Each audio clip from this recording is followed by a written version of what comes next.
உலகத்துடைய இடி மின்னல் மழை அப்படின்னு கலைஞர் அவர்களால் புகழப்பட்ட மூவர்ல இடியாக முழங்கிய அண்ணன் ரகுமான் கான் அவருடைய அன்பு மகன் தான் திரு சுபேர் கான் அவர்கள். சேவை மனப்பான்மை மிக்கவர், மக்களை நேசிக்கின்ற பண்புக்கு சொந்தக்காரர். நீங்க அவரை வெற்றி பெற வச்சு சட்டமன்றத்துக்கு அனுப்பிச்சீங்கன்னா நிச்சயம் இந்த ராயபுரத்தோட வளர்ச்சியை அடுத்த கட்டத்திற்கு அவர் எடுத்து செல்வார்.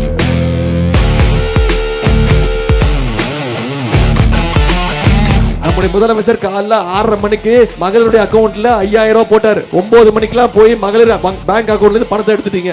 ஏன் மோடி அரசு அந்த பணத்தையும் கை வச்சிருன்னு உங்களுக்கு நம்பி அந்த அளவுக்கு ஷார்ப்பா இருக்கிறீங்க. வர்ற 23ஆம் தேதி அதே மாதிரி ஷார்ப்பா இருந்து உதயசூரியன் சின்னத்துல வாக்களிச்சு இந்த ராயபுரம் மீண்டும் திமுகவுடைய கோட்டைங்கிறத நிரூபிச்சு காட்டுங்க.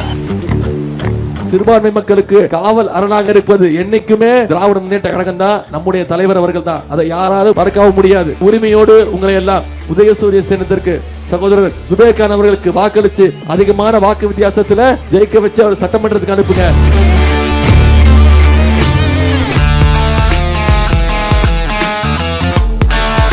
ஆர்கே நகர் சட்டமன்ற தொகுதியில வர்ற தேர்தலில் உங்களுடைய வெற்றி வேட்பாளராக சகோதரர் எபினேசர் அவர்களை தலைவர் அவர்கள் உங்களிடத்துல ஒப்படைச்சிருக்கிறாங்க. மீண்டும் நம்முடைய தலைவர் தான் முதலமைச்சர் நாற்காலியில உட்கார போறாரு. உறுதியா?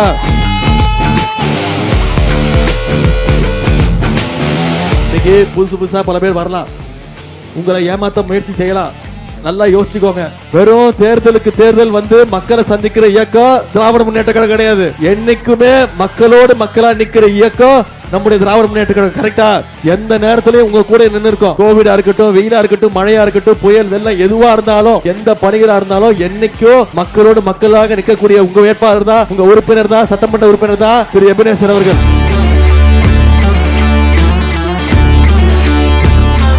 டெல்லியில இருந்து தமிழ்நாடு எப்படியாவது கண்ட்ரோல் பண்ணணும்னு திரு எடப்பாடி பழனிசாமி மூலமாக முயற்சி செய்யறாங்க. அவங்களுக்கு தெரியும் பாஜக நேரடியா வந்தா தமிழ்நாட்டுக்குள்ள நுழைய தமிழ்நாட்டு மக்கள் விட மாட்டாங்க.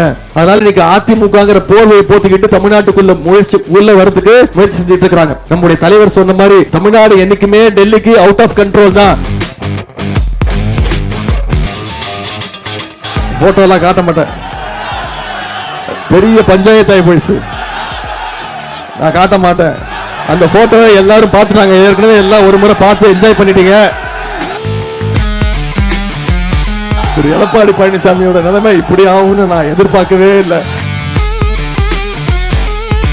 இப்ப கூட என்ன தெரியுமா சொல்றாரு, இன்னைக்கு பேசும்போது கூட சொல்றாரு, ஒன்றிய அரசோடு அதிமுக இணக்கமா இருந்ததாலதான், அதாவது அடிமையா இருந்ததாலதான் தமிழ்நாட்டுக்கு பல திட்டங்கள் வந்துச்சா. முரட்டு பக்தர்கள் பார்த்திருக்கீங்க, முரட்டு தொண்டர்கள் கேள்விப்பட்டிருப்பீங்க. திரு எடப்பாடி பழனிசாமி மாதிரி ஒரு முரட்டு அடிமையை பார்த்திருக்கீங்களா நான் கேட்டேன். அவருக்கு கோபம் வந்துருச்சு.